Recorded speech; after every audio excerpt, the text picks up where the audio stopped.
Market లో invest చేసి మీ డబ్బులు డబుల్ చేసుకోవాలనుకుంటున్నారా? సుందరరామిరెడ్డి గారి లైవ్ సెమినార్ కి అటెండ్ అవ్వండి. హలో నమస్తే, వెల్కమ్ టు సుమన్ టీవీ. నా పేరు కీర్తి. ప్రస్తుతం మనతో పాటు తోడు నీడ ఫౌండర్ రాజేశ్వరి అమ్మగారు ఉన్నారు. వీరితో ఈ రోజు కొన్ని విషయాల గురించి మనం చర్చిద్దాం. హలో అమ్మ, నమస్తే. నమస్తే అమ్మా. మనం చూస్తూ ఉంటాం కొన్నిసార్లు ఏంటంటే ఎక్స్ట్రా మ్యారిటల్ అఫేర్స్ హస్బెండ్స్ పెట్టుకుంటూ ఉంటారు. అవును, అయితే వాళ్ళు మామూలుగా చెప్పేది ఏంటి అంటే కొంతమంది రీజన్స్ ఉంటాయి, Cooperation ఏంటి లేదని. అర్థం చేసుకోవట్లేదు, అవును. లేకపోతే మంచి చూసుకోవట్లేదు అనో, లేదంటే కొన్నిసార్లు ఏదో ఒక reason అందంగా లేదనో, ఏదో అలాంటి అవును. రీజన్స్ ఉంటాయి. అవును, అయితే ఇలాంటి టైంలోనే ఒకవేళ భార్య అందంగా ఉంటది, కావాల్సినవన్నీ చేస్తది, అర్థం చేసుకుంటది, మంచిగా చూసుకుంటుంది కూడా, అయినా ఎక్స్ట్రా మ్యారిటల్ అయినా కానీ భర్త ఎక్స్ట్రా మ్యారిటల్ అఫేర్ కోరుకుంటూ భర్త ఉంటాడు. కానీ భార్య కానీ ఈ రోజున భార్యలు కూడా చేస్తున్నారు కదా. చేస్తున్నారు. అవును. అవును, ఇది ఎందుకు జరుగుతుంది అంటారమ్మా అసలు? కొత్తదనం ప్రతి మనిషికి కూడా అన్నీ కొత్తగా కావాలి. ఇందాక చెప్పాను కదా, కొత్త చీర, కొత్త నగలు, కొత్త చొక్కా, కొత్త టీషర్టు, కొత్త సినిమా, కొత్త టిఫిను. ఈవేళ టిఫిన్ తిన్న దాంట్లో రేపు మళ్ళీ కొత్తది పక్కన ఉందంటే కొత్తదనం కోసం పరిగెడతాం. మన మైండ్ మన కంట్రోల్లో లేకపోవటం మెయిన్. ఏ విషయమైనా సరే మన మనస్సు మన స్వాధీనంలో చేసుకునే కెపాసిటీ మనకు లేదు. ఆ బలహీనత మనని బయటపడుతుంటుంది. కొత్త టీవీ కావాలంటే వెళ్ళిపోతాం, కొత్త హోటల్ కావాలంటే వెళ్ళిపోతాం, కొత్త చుక్క కావాలంటే వెళ్ళిపోతాం. అన్నీ ఈ రోజుల్లో అందుబాటులోకి వచ్చేసాయి. ఇంట్లో భోజనం కాకపోతే బయటికి వెళ్ళి తినేస్తాం. ఏదైనా మార్కెట్లో దొరుకుతుంది డబ్బులు పెడితే. అంచేత కొత్తదనం కావాలి అనే ఒక కొన్నింట్లో కొత్తదనం కావాలి. కొన్ని ఓల్డ్ ఈజ్ గోల్డ్ అన్నట్టు కొన్ని పాతవే బెటర్. ఇప్పుడు సంసారం అంటే భార్యాభర్తలు ఉన్నారంటే ఆ భార్యతో జీవించడం ఎప్పుడూ బెటరే, ఎప్పుడూ సేఫ్ సైడ్ అది. అలా కాకుండా కొత్తదనం కోసం పరుగులెట్టి ఎక్స్ట్రా మ్యారిటల్ అఫైర్ పెట్టుకొని అది ఏదో ఒక రోజు సమస్య అవుతుంది కదా. లేదా ఈమెను వదిలేసి ఆమెతో వెళ్ళిపోయి, లేదా ఈమెను వదిలేసి ఆమెతో వేరే కాపురం పెట్టేసి, ఇలాంటి రకరకాలు ఎందుకు వస్తున్నాయంటే మానసికమైన బలహీనత, మన మనసు మీద మనకి కంట్రోల్ లేకపోవడం. అందుకే పూర్వ యోగాలని మెడిటేషన్లని అవన్నీ ఇవన్నీ చెప్పేవారు. అంటే మనకు కంట్రోల్ కోసం. సిద్ధులు పురుషులు వాళ్ళందరూ బ్రహ్మచర్యం వహిస్తూ ఎలా ఉండగలుగుతున్నారు? వాళ్ళ మీద వాళ్ళకి కంట్రోల్ ఉంది, వాళ్ళ మనసు మీద వాళ్ళకి కంట్రోల్ ఉంది, మనకి లేదు. లేనిదల్లా ఏంటంటే ఈ మానసికమైన బలహీనత. ఆ మనసు లాగా ప్రేరేపిస్తూ ఉంటుంది, ఇవాళ వెళ్ళు వెళ్ళు వెళ్ళు వెళ్ళు వెళ్ళు వెళ్ళని. అంతే ప్రేరేపిస్తే వెళ్ళిపోతారు అంతే. అంతేగాని ఆ క్షణంలో దాన్ని కట్టడి చేసుకునే కెపాసిటీ లేకపోతే అది ఇవాళ కాకపోతే రేపైనా జీవితంలో ఎప్పటికైనా నష్టమే. ప్రతి వ్యక్తికి, స్త్రీ అయినా పురుషుడైనా సరే, మనకి కొన్ని నియమాలు ఉన్నాయి, పూర్వం నుంచి ఉన్న నియమాలు. అది మనం పాటించగలగాలి. ఒక స్త్రీకి ఒకటే పురుషుడు, ఒక భర్తకి ఒకటే భార్య అన్నట్టు దాన్ని పాటించుకోగలగాలి. దానికోసమని కొత్తదనం కోసం వెంపర్లాడకూడదు. అంటే ఇప్పుడు ఈ హోటల్ కాకపోతే ఆ హోటల్కి వెళ్ళినట్టు, అది హోటల్ అయితే పర్వాలేదు, కానీ ఈ భార్య కాకపోతే ఇంకో భార్య అని వెళ్ళిపోకూడదు కదా. ఇప్పుడు నేను ఆమె చెప్పింది చూడండి, నా భర్త ఉన్నాడు, బాగానే చూసుకుంటాడు, గొడవలు ఏం లేవు, కానీ నేను ఇంకో మంచి భర్త కోసం చూస్తున్నా. అలా కొత్తదనం కోసం ఎందుకు వెంపర్లాడాలి? ఎంత కొత్తదనం కోసం నువ్వు వెంపర్లాడినా ఆ వచ్చే వ్యక్తి ఎలా ఉంటాడో తెలియదు కదా. మనకు కూడా వచ్చాక కదా తెలుస్తుంది. వాడితో 10 ఏళ్ళు సంసారం చేసిన తర్వాత వాడితో పడలేదంటే మళ్ళీ 3వ మనిషికి వెళ్ళిపోతావా? 3 పడిపోతే 4కి వెళ్ళిపోతావా? ఈలోగా నీకు 20 వస్తాయి. ఎవడు చూస్తాడు ఈ ముఖం? ఆ ఆలోచన ఎందుకు రాదు జనాలకి? కొత్తదనం కోసం పరిగెట్టే ముందు ఇది శాశ్వతం కాదు, ఈ వయసు శాశ్వతం కాదు, ఈ సుఖం శాశ్వతం కాదు. కొద్ది సంవత్సరాలు పోతే ఏదో ఒక టైంకి మనం కూడా ముసలాళ్ళం అవుతాం. మనం కూడా ముసలాళ్ళం అయ్యి మనకు కూడా వయసు అయిపోయిన తర్వాత ఈ రూపురేఖలు మారిపోతే వాడికి నువ్వు నచ్చవు. మళ్ళీ ఇంకో 30-40 ఏళ్ళ దానికోసం వాడు పరిగెడతాయి. అలాగా అదే భర్త అయితే కష్టమైనా నష్టమైనా కురూపైనా ఎలా ఉన్నా కూడా ఒక సాంగత్యంలో వాళ్ళకి ఒక ఎమోషనల్ రిలేషన్ ఏర్పడుతుంది, స్టిక్ అయి ఉంటారు దానికి. అది కాకుండా కొత్తదనం కోసం పరిగెట్టింది ఏదైనా టెంపరీ. ఆ టెంపరీలో నీకు గ్యారంటీ ఏముంది చూస్తారని? ముఖ్యంగా ఇప్పుడు ప్రజెంట్ లివ్ ఇన్ రిలేషన్ అది అంతే కదా. అందులో ఎంత రిస్క్ ఉంది? ఇవాళ చూస్తున్నారు, ఇది కాకపోతే ఇంకోటి, ఇంకోటి కాకపోతే ఇంకోటి, వెళ్ళిపోతున్నారు తేలిగ్గా. అఫ్కోర్స్ ఆడవాళ్ళు వెళ్తున్నారు, మగవాళ్ళు వెళ్తున్నారు, అది వేరే విషయం. కానీ అందులో మీకు శాశ్వతమైన ఆనందం దొరకదు. ఇప్పుడు ఇంటి భోజనానికి బయట భోజనానికి ఎలా తేడా అయితే ఉంటుందో, ఇంటి మనిషికి బయట మనిషికి అంతే తేడా ఉంటుంది. ఇంటి భోజనంలో దాన్ని ఏమంటారు, ఒక ఆరోగ్యం ఉంది. అది కాదని బయట భోజనం చేస్తే మన పొట్టే పాడవుతుంది. అంచేత అలా కాకుండా మనకి శాశ్వతమైనది ఏది అనేది మనం తెలుసుకోగలగాలి. ముఖ్యంగా విచక్షణ అనేది లోపించడం. విచక్షణ అంటే ఏది మంచి ఏది చెడ్డ అనే డిఫరెన్స్, ఆ డిఫరెన్షియేట్ చేయలేకపోవటం. శాశ్వతమైన సంతోషాన్ని వదిలిపెట్టి కొత్తగా వచ్చే సంతోషం కోసం వెంపర్లాడడం, పరుగులెట్టడం. అది ఎంతసేపు నిలబడుతుంది? ఆ శాశ్వతమైనది కాదు కదా. అది ఆ కాసేపే, ఆ క్షణమే, ఆ నిమిషమే ఉంటుంది. ఆ తర్వాత ఉండదు కదా. ఆ ఒక్క నిమిషం నీ మైండ్ నువ్వు ఎందుకు కంట్రోల్ చేసుకోలేవు? అంచేత నిగ్రహం అనేది ఉండాలి మనిషికి. శాశ్వతమైన ఒక సుఖమే కానీ టెంపరీగా వచ్చేదానికి పరుగులు పెట్టకూడదు. మనకు ఇందులో మనకి సుఖం ఉంది, సంతోషం ఉంది, ఈ శాశ్వతం. ఒక క్షణం మనం మన మన మైండ్ని కంట్రోల్ పెట్టుకోగలిగితే మన మనసు ఇటు మళ్ళుతుంది అని దాన్ని మళ్ళించుకోకపోతే కొత్తతనం కోసం వెంపర్లాడుతుంటే అది అలాగే నడుస్తుంది. అంచేత ఏదో ఒక రోజున ఆ బాధ తప్పదు. ఇక్కడ ఆల్రెడీ వీళ్ళకి పెళ్లి అయిపోయి ఉంటుంది, వీళ్ళకి పెళ్లి ఉంటుంది అయిపోయి ఎక్స్ట్రా ఉంటుంది. మ్యారిటల్. అయినా వీళ్ళిద్దరు మళ్ళీ కలిసి మళ్ళీ ఉంటారు. అది పెట్టుకుంటారు. ఎంతవరకు ఉంటుంది అనేది ఎవరి కాపురాలు ఆలోచించాలి. వాళ్ళు చేసేసుకుంటుంటారు. మళ్ళీ అవును, ఎవరి మొగుడుతో ఎవరి పెళ్ళంతా వాళ్ళు ఉంటారు. మధ్య ఉంటారు. మధ్యలో వీళ్ళిద్దరు కలుస్తుంటారు, వాళ్ళు వెళ్ళిపోతుంటారు. దాంట్లో నీకు అసలు అసలు ఆ కలవడం అనేది ఎందుకు వస్తుంది నాకు అర్థం కాని విషయం.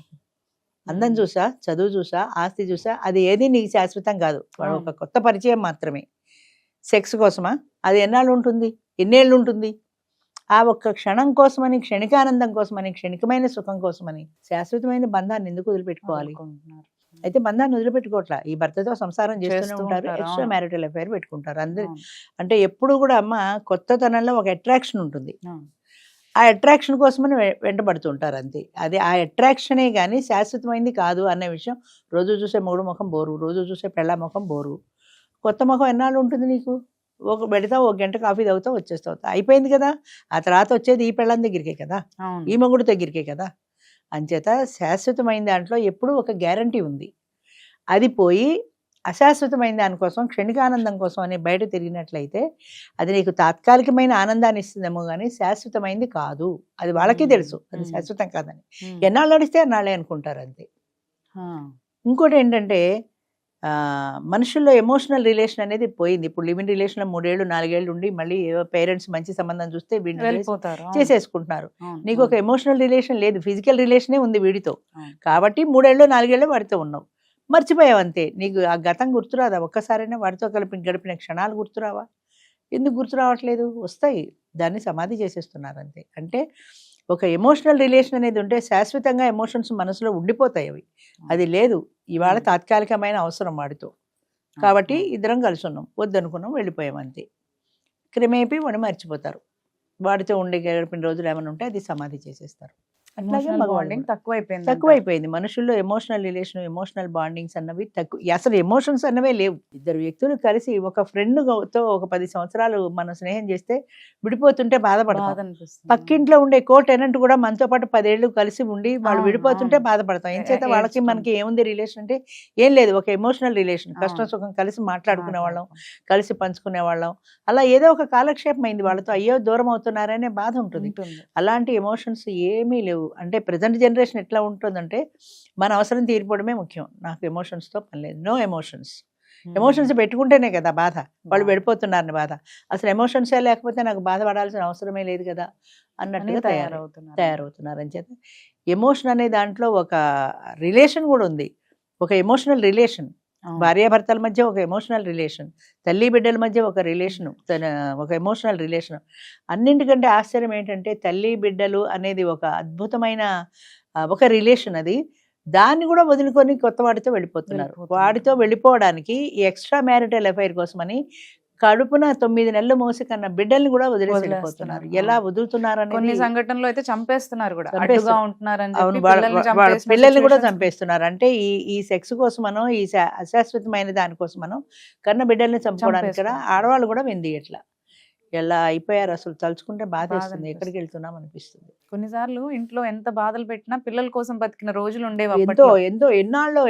ఎన్నో ఏళ్ళు చిత్రహింసలు అనుభవిస్తూ పిల్లల కోసం బతికిన వాళ్ళు ఇప్పుడేమో పిల్లల్ని చంపేసే పిల్లలే మాకు వద్దని ఇస్తున్నారు. అసలు అందుకే ఇప్పుడు పెళ్లిళ్ళు పోయినాయి, పిల్లలు పోయారు. పెళ్లి చేసుకున్న వాళ్ళు మాకు పిల్లలు వద్దంటున్నారు. బెంగళూరులో అదేదో సంస్థ ఉంది కదా, అసలు ఇప్పుడు 30 ఏళ్ళు దాటినా పెళ్ళే వద్దంటున్నారు. 30 ఏళ్ళు దాటితే అసలు మాకు పెళ్ళే వద్దు. ఎందుకంటే పెళ్లి వల్ల మా స్వతంత్రం పోతోంది. అది చెప్పేది ఏంటంటే నా స్వతంత్రం పోతోంది. అసలు మా నాన్న ఫీలింగ్ పోయింది. నా స్వతంత్రం, నా స్వేచ్ఛ, నా ఆనందం, ఇవే అంతే.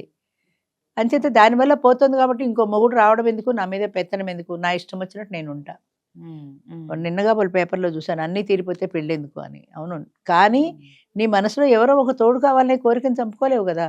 అంటే టెంపరీగా ఎడతో హోటల్లో టిఫిన్ తినేసి వచ్చినట్టు కాసేపు వాడితో గడుపుతావు, వచ్చేస్తావు అంతే. అయిపోయింది, అక్కడికి అవసరం తీరిపోయింది. మళ్ళీ నీకు ఎప్పుడు అవసరం అంటే అప్పుడు పెడతావు, వచ్చేస్తావు అంతే. తప్ప శాశ్వతమైన బంధం అన్నది వద్దు. అంటే ఎమోషన్స్ లేవు. ఎమోషన్స్ అనేవి ఉంటే అన్నీ ఉంటాయి. ఎమోషన్స్ లేవు కాబట్టి నాకు శాశ్వతమైన బంధం వద్దు. అంచేత పిల్లలు వద్దు, పెళ్ళి వద్దు, నేను ఎవరికి చేతి కింద బ్రతకాల్సిన పని వద్దు అనుకుంటున్నారే కానీ చిన్న చిన్న త్యాగాలు, చిన్న చిన్న సాక్రిఫైసుల్లో ఎంత సంతోషం ఉంటుంది. ఇప్పుడు పిల్లలు ఉన్నారనుకో, పిల్లలు మనం పెంచుతాం, వాళ్ళు ఏదో అడుగుతారు, అది మనం చాలా ఇష్టంగా చేసి పెడతాం, కష్టమైనా సరే. పిల్లలు అది అడిగారు అని అంటే అందులో ఆ కష్టంలో కూడా మనకి ఇష్టం ఉంది, ఆ ఆనందం ఉంది. అది పోయింది. అసలు అలాంటి కష్టమో ఇష్టమో ఆనందాలు అన్నవి లేవు. నా ఇష్టం నాదే అంతే తప్ప ఇంకొకళ్ళ కోసం పిల్లలయ్యేది, మొగుడు అయ్యేది, ఎవ్వరయ్యేది నేను భరించాల్సిన అవసరమే లేదు. అందుకని నాకు పిల్లలు వద్దు, మొగుడు వద్దు, ఈ సంసారం వద్దు. హాయిగా నేను ఇండిపెండెంట్గా బతుకుతాను. ఎప్పుడైనా కావాలంటే తర్వాత సంగతి తర్వాత చూసుకుందాం. ఆ అవసరం తీరిపోతే వాడి సంగతి వాడిదే, నా సంగతి నాదే, అంతే. అందుకనే అంటున్నా, ఎమోషనల్ రిలేషన్ అనేది ఒక అద్భుతమైన ప్రక్రియ. అది ఆ ఎమోషన్స్ అనేవి ఉన్నప్పుడు బిడ్డల కోసం త్యాగం చేసిన తల్లులు ఉన్నారు, జీవితాంతం నరకం అనుభవించిన తల్లులు ఉన్నారు. సంసారం వదిలిపెట్టి పోవడం, డైవర్సులు అవి ఆ రోజుల్లో లేవు కాబట్టి. ఈ రోజుల్లో అవకాశాలు వస్తున్న కొద్దీ కూడా మనుషుల్లో కూడా మార్పు వస్తుంది. ఇది కాబట్టి డైవర్స్ తీసుకుంటా, ఇది కాబట్టి లివ్ ఇన్ రిలేషన్లో ఉంటా, వీడి కాబట్టి ఇంకోడు, ఇంకోడు కాబట్టి ఇంకోడు, ఇలాగా చీరలు మార్చినట్టు, చొక్కాలు మార్చినట్టు, మొగుళ్ళను మార్చి, పెళ్ళాలను మార్చి, చివరికి శాశ్వతమైన బంధం ఏది మీకు? చివరి రోజుల్లో నీ అన్న మనుషులేరు నీకు, ఎవరు మిగులుతారు? అందరూ టెంపరీ రిలేషన్సే కదా, ఎవరు నీకోసం మిగలరు కదా. అదే భార్యాభర్తలు అయితే ఒకరి కోసం ఒకరు బ్రతుకుతారు. ఇప్పుడు అది పోయింది. వైధవ్యం అన్నది అసలైపోయింది. ఇంకోళ్ళు పెళ్లి చేసుకుంటున్నాం కదా, ఇంక వైధవ్యం ఏముంది? అంచేత ఒక కార్యక్రమం చేసినప్పుడు దాంట్లో లాభం నష్టం రెండు ఉంటాయి. మనం చూసుకోవాలి, బేరీ చేసుకోవాలి, ఏది శాశ్వతమైంది చూసుకోవాలి. అలా చూసుకుని మన మనసుని నిగ్రహించుకోగలిగితే, మనం కంట్రోల్ చేసుకోగలిగితే మన లైఫ్ హ్యాపీగా పెడుతుంది. అదే ఇందాక హరిశ్చంద్రుడి కథలో చెప్పినట్టు, నిజం చెప్తే అన్ని కష్టాలే అన్నట్టు, కష్టమైన అందులో ఒక శాశ్వతత్వం ఉంది. ఈ రోజుకి మనం హరిశ్చంద్రుడి పాఠం ఎందుకు చెప్పుకుంటున్నాం? ఆయన అలా నిలబడ్డాడు కాబట్టి. కష్టమైన సుఖమైన ఆయన అబద్ధం చెప్పని స్ట్రాంగ్గా నిలబడ్డాడు కాబట్టి. ఎందుకు వచ్చిన స్ట్రాంగ్గా నిలబడ్డాం, ఎందుకు వచ్చిన జీవితాలు, హాయిగా ఒక అబద్ధం ఆడితే పోయింది కదా అని అనుకునే వాళ్ళు అంతే, అలాగే అనుకుంటారు. అంచేత శాశ్వతం అనేది ఒకటి ఉంటుంది. దానికోసమని మనం కష్టపడాలి, మన క్యారెక్టర్ నిలబెట్టుకోవాలి, మనము స్ట్రిక్ట్గా ఉండగలగాలి, మన మనసు మీద మనకు నిగ్రహం ఉండాలి. మెయిన్ ఆ కంట్రోల్ మనకు ఉన్నప్పుడు మనం ఏదైనా చేయగలుగుతాం. మన కంట్రోల్ లేకపోతే, ఇప్పుడు నాకు కోపం ఎక్కువ, నేను బడబడా తిట్టేస్తాను, తిట్టకుండా నా మనసు ఆగదు. తిట్టిన తర్వాత నువ్వు బాధపడి ఏం చేయ, నువ్వు తిట్టేసావు, అయిపోయింది కదా, అవతల వ్యక్తి బాధపడ్డాడు కదా నువ్వు తిట్టడం వల్ల. ఆ నిగ్రహం కోల్పోతావు ఆ క్షణంలో. ఆ నిగ్రహం కనుక ఉన్నట్లయితే, ఒక్క నిమిషం నాకు కంట్రోల్ ఉంటే నేను తప్పు చేయను కదా. అది ఉండాలి, ఆ నిగ్రహం అన్నది ఉండాలి, మనో నిగ్రహం ఉండాలి మెయిన్. అది. అవునమ్మా. ఓకే అమ్మా, థ్యాంక్ యూ. థ్యాంక్ యూ అమ్మా.